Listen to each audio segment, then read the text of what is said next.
បាទសម្រាប់របៀបប្រើដំបូងនេះគឺប៊ូតុងគឺបិទបើកកន្លែងហ្នឹងគឺបើកនៅកន្លែងនឹងដាក់ដៃលើនឹងប្រហែលជា3 second ទៅវាចាប់ផ្ដើមបើកហើយអញ្ចឹងដូចទូរស័ព្ទ Nokia ដាក់ដៃយូរតិចហើយមុខងារដំបូងហ្នឹងគឺបង្ហាញពីអេក្រង់សីតុណ្ហភាពនិងអេក្រង់មួយជាទីគឺកន្លែងដែលដាំទឹកអញ្ចឹងមុខងារទី1នេះគឺមុខងារដាំទឹកដល់ចាំបាច់ពុះទេបែរថាយើងកំណត់50សីតុណ្ហភាពទឹកហ្នឹងវានឹងចុះ50នៅតែប៉ុណ្្នឹងគឺអត់ពុះតែម្ដងសម្រាប់ការដូរមុខងារអ្នកទាំងអស់គ្នាអាចចុចលើប៊ូតុងពាក្យ function នេះបានតែនេះគឺយើងចុចដូរមុខងារទៅមុខងារទី2និងមុខងារទី3ហើយយើងចុចទៅវាមកមុខងារទី2នេះគឺដាំទឹកពុះហើយរក្សាក្តៅថេរតែម្ដងអញ្ចឹងកំណត់សីតុណ្ហភាពបានអ្នកទាំងនេះចុចកន្លែងពាក្យ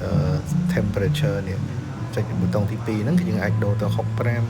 50 70 80 90ទៅតាមលេខដែលអ្នកទាំងអស់គ្នាចង់រើសបានយើងគាត់ទៅដកដៃចេញមកសីតុណ្ហភាពហ្នឹងវានៅនឹងលេខដែលអ្នកទាំងអស់គ្នារើសហើយសម្រាប់មុខងារទី3គឺមុខងារដាំទឹកអត់មានរក្សាកណ្ដៅថេរទេអ្នកទាំងអស់គ្នាគាត់ថាដាំទឹកបាត់ខ្លបាត់អីហើយវានឹងចុះមកសីតុណ្ហភាពធម្មតាអត់មានរក្សាកណ្ដៅថេរទេអញ្ចឹងវានឹងត្រជាក់ទៅតាមពេលនឹងពេលម៉ាស៊ីនដំណើរការចប់ហើយបិទបើកនៅប៊ូតុងដដែលនឹងយើងចង់បើកនឹងបិទយើងក៏ចុចមួយទៀតមកវានៅ function ដដែលយើងអាចចុចចូលទៅ function ថ្មីមួយទៀតបានកន្លែងនេះគឺកន្លែងសេរីសីតុណ្ហភាព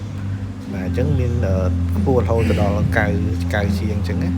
បាទវាមានរហូតដល់95ហើយចុះរហូតដល់45សីតុណ្ហភាពទាបបំផុតហើយសម្រាប់ប៊ូតុងក្រោមគេបំផុតនេះគឺជាប៊ូតុងកំណត់នាទីសម្រាប់បង្ហូរទឹកអញ្ចឹងបើយើងចង់កំណត់ថាម៉ែនាទី5នាទី10ឬក៏15អីយើងអាចចុចមើលលេខលើអេក្រង់បានអញ្ចឹងវាមានរហូតដល់35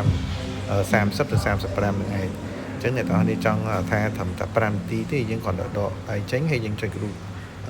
ដោះឡុកសិនចុចរូបក្បាលកូនក្មេងនេះដោះឡុកមួយតើមកចុចរូបទឹកវានឹងហូរទឹកទៅតាមចំនួននាទីដែលអ្នកទាំងអស់គ្នាបានកំណត់ពេលដែលនាទីនឹងថយក្រោយអស់លេខវានឹងបិទអូតូអត់មានស្រក់ទឹកចុះមកទៀតទេបាទអញ្ចឹងអ្នកទាំងអស់គ្នាអាចចំណាំបានបាទអរគុណ